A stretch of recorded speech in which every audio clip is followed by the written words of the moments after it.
this afternoon, like Coast mentioned, we are going to be talking about emerging trends in technology. So I just want to do a quick test here. So if you've used AI tool in the past 72 hours, clap once. It's supposed to be unison. Clap once. Okay. So if you have used anything related to technology in the past 3 days, well, in the past 1 week, or in the past 10 minutes, clap 3 times.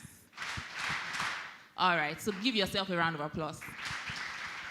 Okay, so this afternoon we're going to be having an interesting conversation around how CX, how technology, has been helping CX, and the emerging technology in CX. So we have these amazing people who are going to be answering our questions or your upvoted question. Once again, you can go to the link to upvote the question. So I'm just going to repeat the code in case you have not done that. That's slido.com. The number is 3394524. 3394524.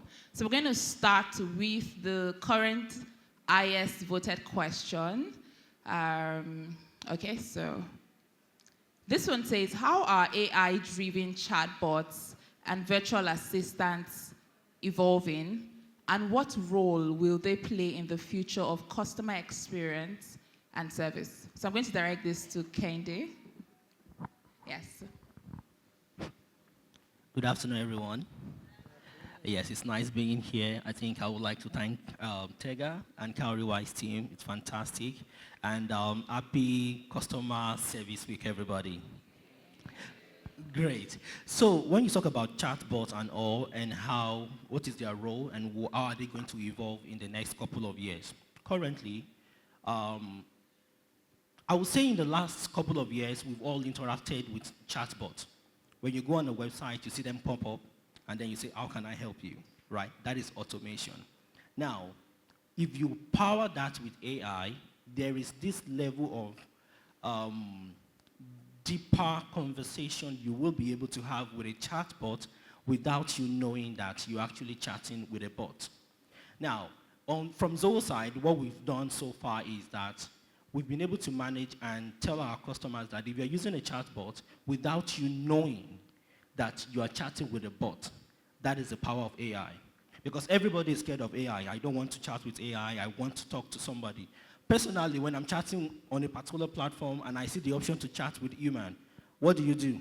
I click on it immediately. I don't want to chat with all these prompts and all of that. But AI has come to empower businesses, so you wouldn't have to be at the back of a screen trying to respond. So AI is trying to humanize your interaction using the chatbot. At the same time, I think in the next couple of years, everything will be fully automated. So you better be ready.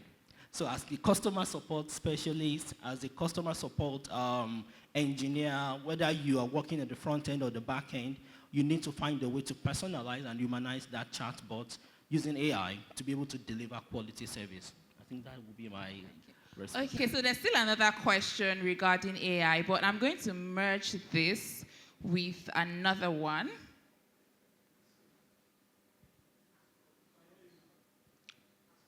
Okay, Collins, can you speak now? Yeah, oh, yes, we can. Hi. We can. All right. Hi, guys. He cannot hear you. Okay, so let's move on right now to the next question. Still AI. So this one says, how can companies ensure that AI solutions are enhancing human interactions rather than replacing them, especially in high-touch industries like healthcare?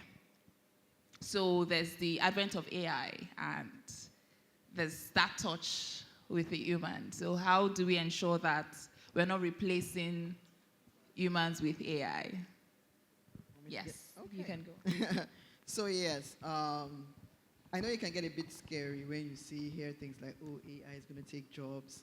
And I'm sure that's why this question is one of the upvoted questions, right? I think it's very important for us to remember that when we are implementing AI, especially in high-touch industries, high-touch businesses, right? what we need to remember is this, right? We have to clearly define the tasks that we assign to the AI versus what we assign to human beings. For example, in healthcare, right? I know, and I'm sure you also attest to that, if you go into a hospital and the whole admin process, you run through it so quickly. I'm sure your experience in the hospital is, oh, you have to wait, they will have to send your file to the doctor will now be looking through it and all that before you, like, at least you spend 45 minutes before you actually see a doctor.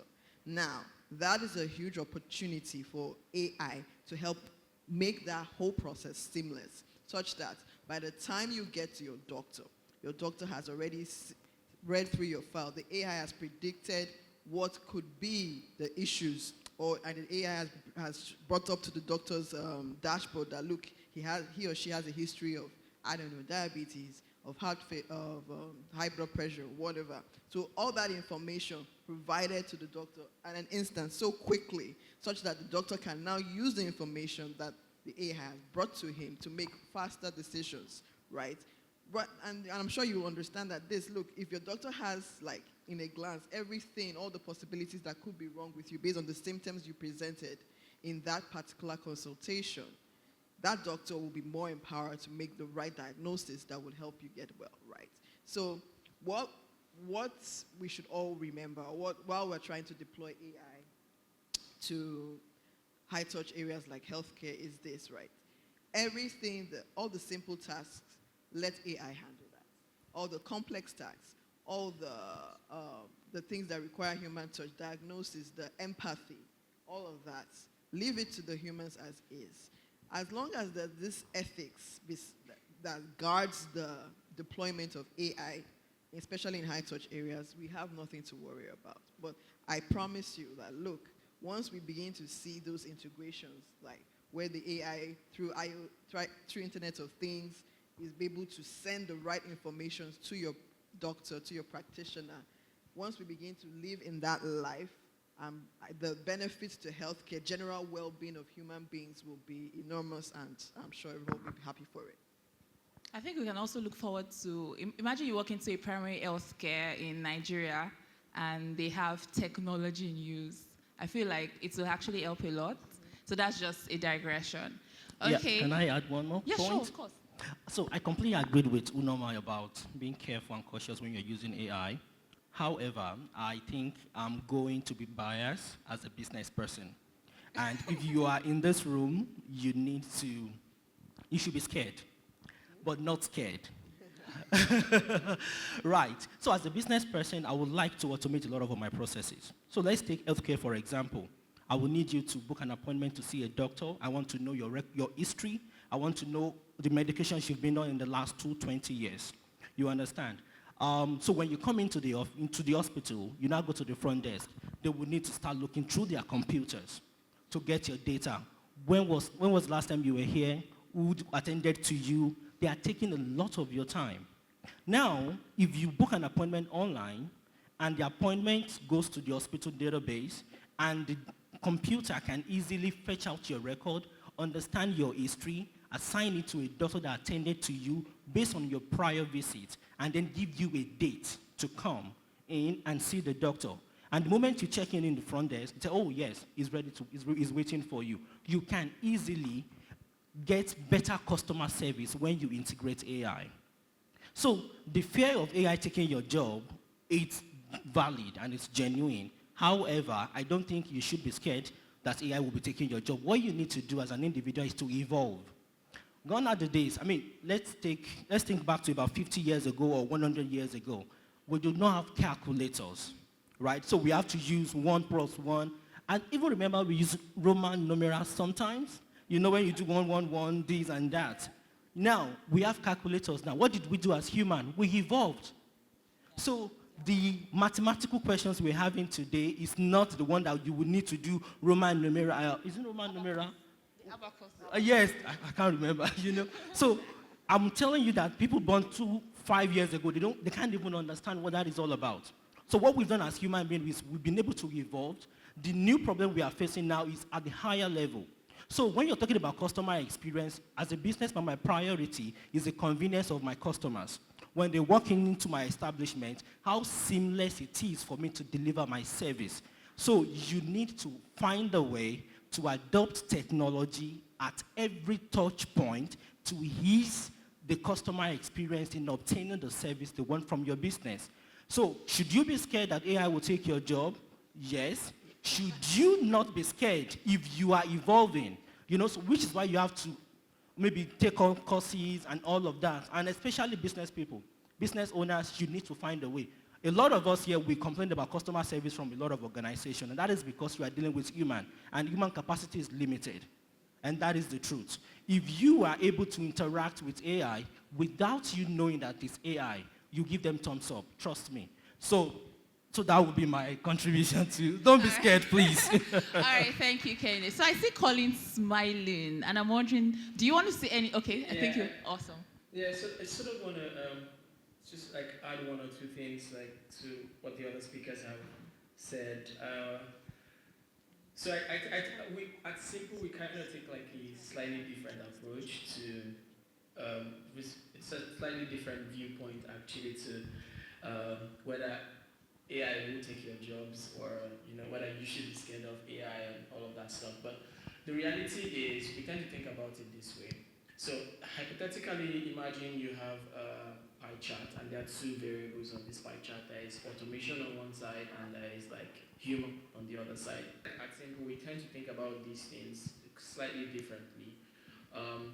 We think that as technology gets better and AI is like the main theme, humans get more valuable down the line. So I don't really think that you should be scared of losing your jobs. I do agree with my colleague over there saying that like you need to evolve, but like I don't think you should be scared about your jobs, because like if you put like a hypothetical pie chart up and you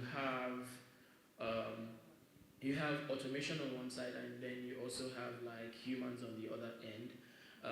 Just think about it that if you increase like the automation side in that pie chart with these two variables, you see that the human part goes down, and then if you increase the human part, the automation goes down. The reality is that you can automate and have like an almost soulless organization, or you can like also have like more humans like talk to people. All the parts of like the administrative parts. I mean, you don't even need AI to be able to process all of those things. But the reality is that human beings would prefer to like talk to another human being, right? Like, and so that you can get that human touch, right? So, for example, one of the things that we kind of noticed in America was that like if you really wanted to get your problem solved, you have options of like chatting with like a chatbot. In fact, Simple provides chatbots to businesses. But the reality is that people will just get on the phone and talk to you and don't mind staying on the line for 30 minutes or 1 hour, just trying to get through, because then you're able to at least get like certain things that you may not be able to get from like a system, like an automated system, for example. Even if you like had coded to have as many options as possible, it could be really hard. So I mean, I would say like I think customer support jobs are safe. I think people in hospitality, I think their jobs are even going to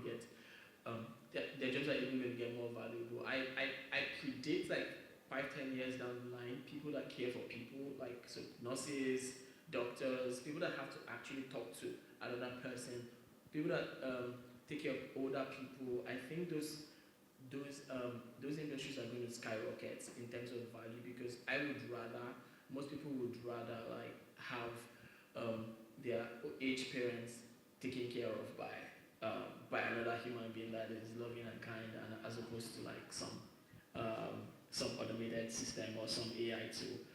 That is sort of my take on this. Please, yes, you can do that better for them. Okay, so Colin, still back to you. So you have interacted with a ton of businesses in Africa. You know, you're trying to have market penetration over the years. So I'm going to ask the next question based on that.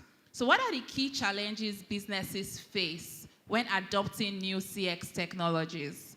And how can they ensure seamless integration with existing systems? Okay, so that's a great question, by the way. If you think about this, it's kind of like location specific or context specific, and that's because, like, at least from our experience, we're like starting up and getting businesses to use technology. Most times, African businesses don't have any form of technology. So, some people, for example, are probably taking like customer support problems on their phones, or like, you have to walk in person to the branch and talk to someone. So it's the first real reality is I think it's in the actual technology itself. Like, how many, well, the way technology should work is that human beings should learn. I mean, technology should work around human tasks as opposed to human beings learning how technology works, right? It should come naturally as well. So when you try to sell or bring technology to people or to businesses, most of the time the technology forces a complete rewrite of how the existing organizational structure. So for example, you have to learn how to use this, you have to do it in a certain way, you have to follow this pattern or that pattern. That is the major challenge, really. Like, so if you, for example, hypothetically bring a sales force into an organization, you have to learn like a whole lot of stuff that like you didn't know before. But maybe this will get better over time. But like, I think that's basically the biggest recording in progress. That's basically the biggest constraint is that most of the technology out there pretty much force organizations to get their users, their employees to work in a certain way, which may necessarily not be natural to how the organization works. So that's majorly what we see across African companies, for example, using like say Simple or any other tool in the sense. So you have to now start to train and all of that stuff. Yeah. So that's like the major challenge, really. Yeah, just to, if I can come in here real quick. Just like Collins mentioned, right? Yes, legacy systems are usually the problem. Having to overhaul your existing system to now adopt a new way of doing things, a new way of, talking to your customers. Which is why at Press One, what we try to do is ensure that a business has access to the API integrations to whatever legacy system that you have, right? Because it's very important to keep the customer first. You're not going to tell the customer, oh, it's because I built this stack of technology. I'm not going to treat you well, right? You can't say that to a customer, right? So what I will, pretty much advise those businesses is, look, invest in API integrations, invest in those integrations that will help this transition easier for your business. And of course, it doesn't have to be an all or nothing approach. Consider hybrid systems. Consider systems that will work with what you have on ground vis-a-vis where technology is going, where your customers are going, and how best to work with them. And there's also an important element that Collins probably forgot, but the human element is another problem, because change management, people don't like change. Kende was saying just a few moments ago, you people should evolve. Right? So there's the human element that we also cannot ignore, right? So this is why we have to invest in our people as an organization. Invest in training. Invest in helping them visualize the importance of why this direction solves the problem for the customer, enhances their growth or their revenue potential, right? And we have to be in their faces. So these trainings cannot be, annually. It has to be like a series of properly curated ways to shift the mindset of the people behind the brand, the people behind the company, such that they see their customer first. So it's not just that like, oh, they are just, talking the talk, but they are actually walking, because that's what we tend to see is like, okay, we know customers, we need to be more, customer focused, and we just, do a cut and patch approach, right? But the people themselves, the people behind the machines, the people behind the tools have not evolved enough to make sure that the experience, the experience to the customer is in line with the customer's expectations. And this is why training is also very important. Thank you. Okay, so I heard I mentioned data, and the next question is going to be data related. So I'm going to direct that to you, Kende. Okay, so how is the use of big data and predictive analysis transforming customer experience?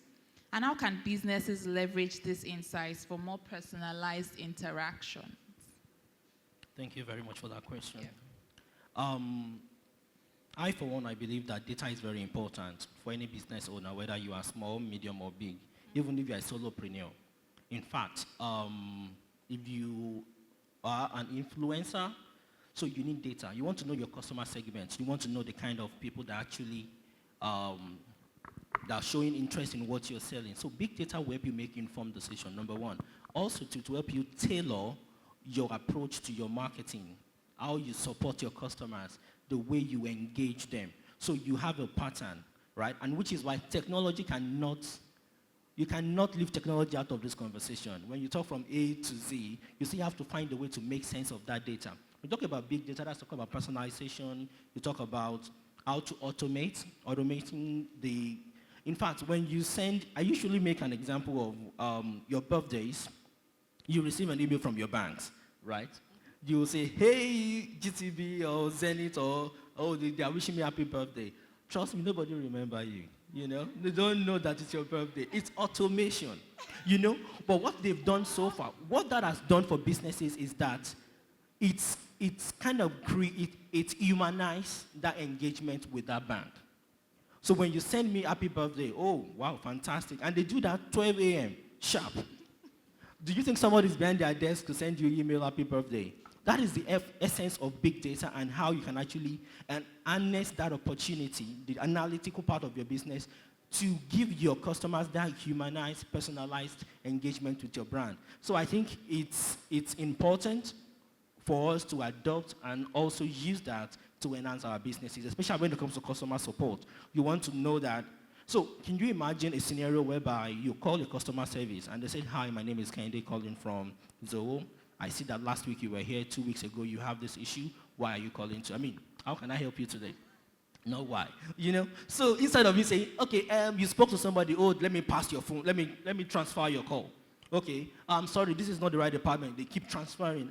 What is your name again? What is your ID? That experience alone, it's very, very annoying.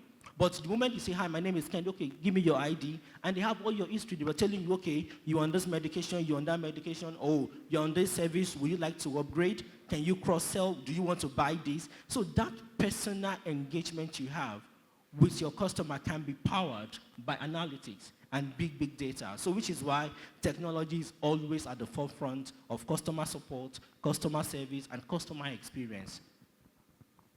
All right, so I just remembered something with the illustration you gave regarding birthday text. And I got one some weeks ago, and I did not even imagine, I didn't have to think whether was it an AI that sent it or was it automated. It was just a text, and I remember how it made me feel. So I really can relate to that part where we're not really thinking about who sent what. Okay, I'm going to direct this to Collins. Hi, Collins, you still there? Hi. Okay. Okay, so this one says, what are the ethical considerations of using customer data for hyper-personalization? And how can companies maintain trust while adopting data-driven CX strategies? I really love this question. Yeah, my brain is thinking about this. So I think that, firstly, every data that is shared with like an organization. So whether it's a message, whether it's an email, whether it's a voice call. I think it's legal to. It's only legal that you're not, for example, you're not like selling that data. That's like the first. That's like the first ethical whatever it is, right? You're not like you don't have any data brokerage anywhere. But like in terms of when you want to use it for personalization, I feel like those data points are. This is probably where you need like a human being. Like those are parts where you actually need human beings. So really sort of just think about like what that user journey or what that user experience that you're trying to create is, right? Before you then start to apply these data points that you're already gathering. So let me try and work out an example. When say a bank sends you, let's use a hospital because that's where it's like super sensitive. Let's say that you visit a doctor and you are to visit a clinic, and then when you're done visiting the clinic, the user experience is supposed to be like you get a text message to say, "Oh, thank you for visiting this Collins hospital." And in that text message, because like of course the hospital already has like your diagnosis, has like your this and that, but imagine that scenario where you get a text message from the hospital and they're saying that like, "Oh, now you have this disease and blah blah blah, and please take your drugs." Even though they have that data, they have all of that, it would come off. To someone like me, it would come off as weird. If that's the first text message I get from an organization saying this, because even though I shared some of these things with a doctor, I don't know if it makes any sense. Like, I'm getting the thank you for visiting the hospital, and I'm getting some of the data points that the doctor has just mentioned. Even if it's in the database, like it doesn't make sense to like put that out, right? So the way I see it, or the way we at Simple see it, is like, okay, you can gather data. Do not share data. With like in certain segments or in certain flows that even if it's the same organization don't make sense. So for example, you do not kind of share certain sensitive data with billing, with the billing department that may send you an automated text to say you're supposed to pay X amount. You can't start to see your billing text message, your diagnosis, for example. Like there are certain things that that shouldn't come out of maybe whatever segments and whatever flows that you're designing in-house. Not to even talk about like taking this data outside of the organization. Say another data broker sending you a text message because of you visited a hospital, like how Facebook does when you're like you're talking about furniture and then you start to see all those ads on furniture. So there's a way you kind of have to like, I think the concept is called sandwiching. Where you sort of like take some of that information when you want to hyper personalize, you kind of take some of that information and you sort of slot it in a way that the user doesn't like. It's not very obvious to the user that this is present in my face, right? I think that's an ethical way to do it. That's top of my head. That's what I can think of. Like, most importantly, data shouldn't be shared outside of the organization. I think it's even illegal. But then even inside the same organization, I think that you kind of have to, you can't just be moving like data points across departments just like that because it's accessible in the same database or whatnot. So, the ability to like, would I say label certain data points as, maybe sensitive or like not being able to not sharing with other departments certainly like makes sense. That's probably like the most ethical way to look at it. I don't know if I answered this. Yes, correctly. you do. Can I have So one? Kendi has a few thoughts, and you also have a few thoughts. So let's start with Kendi. Yes, thank you very much. So the question is the ethical consideration using personal customer iPod data, right? And I'm going to take an instance from what Collins just said. For example, you're having a conversation with your friend and you want to buy a furniture, right? Everywhere you go on your social media, what do you see? Furniture ads. You don't even have to type it, just speak it. Your phones, they will hear it and you're like, are you guys stalking me? Now, that is in your face, right? Right in your face. And using Colin's example as well too, when you go to the hospital, you probably have, let's say for example, high blood pressure. So they're like, okay, use this medication, you should sleep more and all of that. Now, if a doctor should, maybe the hospital now sends you an email and they were like, because you have this, you should try this. That is too abrupt. So you will feel like they are kind of violating your personal data. However, I think for a business person and a businessman, it is very important for you to actually go and adopt hyper personalization.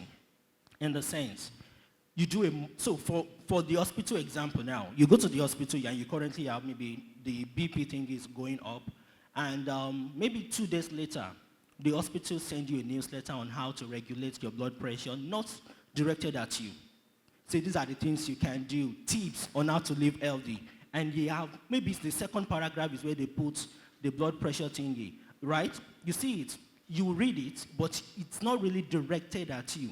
But I can tell you that you were selected from a list of mailing lists. Yeah, exactly. Yeah. You were selected.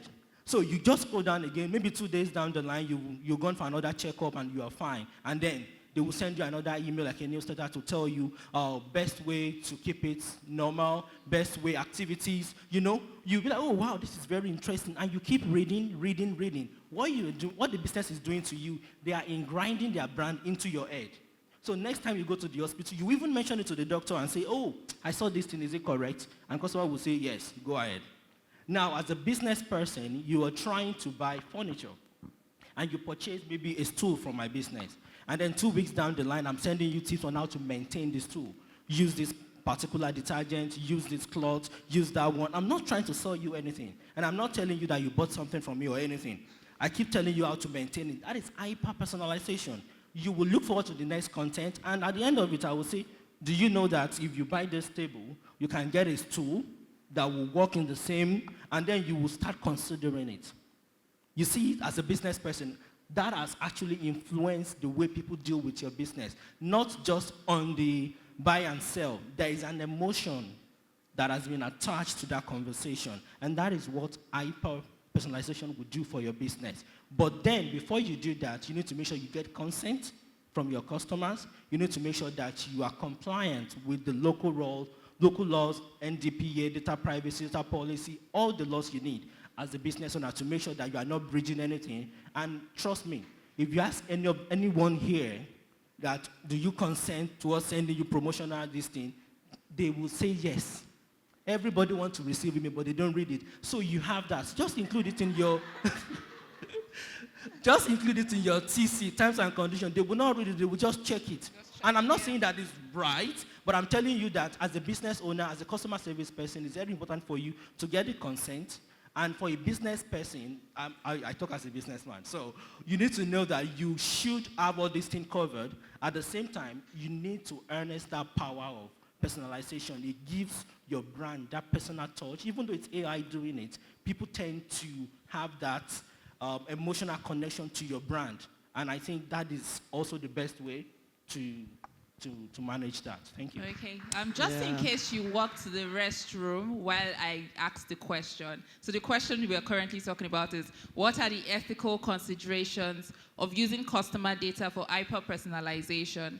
And how can companies maintain trust while adopting data-driven CX strategies? All right, Norma. Yeah, so I'm just going to focus on the last bit of that question, which is how can you maintain trust, right? Collins and Kendi have pretty much painted a picture of the ways you can harness data and present it ethically. But I want to touch on something Kendi said, right? And I like that illustration that you actually put forward, because what happens is that when you get the consent, right, and you tick, right, some companies use that data in a manipulative way, which was the first instance of what Kendi described, where you're talking to your friend about furniture, next thing you see furniture ads all over your feeds, right?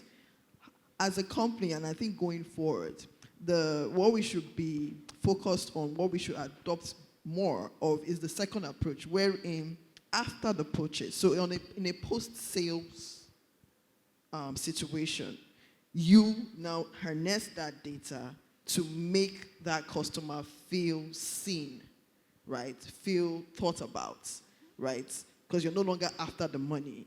You're now after the customer as a, loyal customer for the future of the company, right? So it's very important that when we do get that data, that we don't manipulate the data to, well, we are not seen as manipulating the data.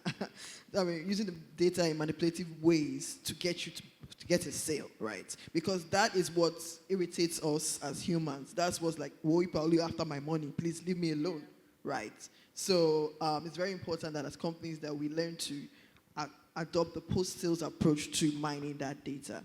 And another thing that we also need to be focused on is, how do I say it right? Once you, it's just my mind. 1 second. Goodness. So when you got the data, you got the consent, you're not using it manipulatively. Oh, gosh, she left me. Don't worry, if he comes back. All right, that's fine. So you'd agree with me that we've had such an interesting conversation. Yeah. There's still a lot of questions, but we have a constraint with time. I told you to vote, no vote. So this is where we're going to draw the curtain, but I'd like us to give our panelists a very round of applause. Thank you so much for joining, Collins. And I hope now we'll see that technology is very important for our customers. It's very important for how they feel across every touch point. All right, thank you very much.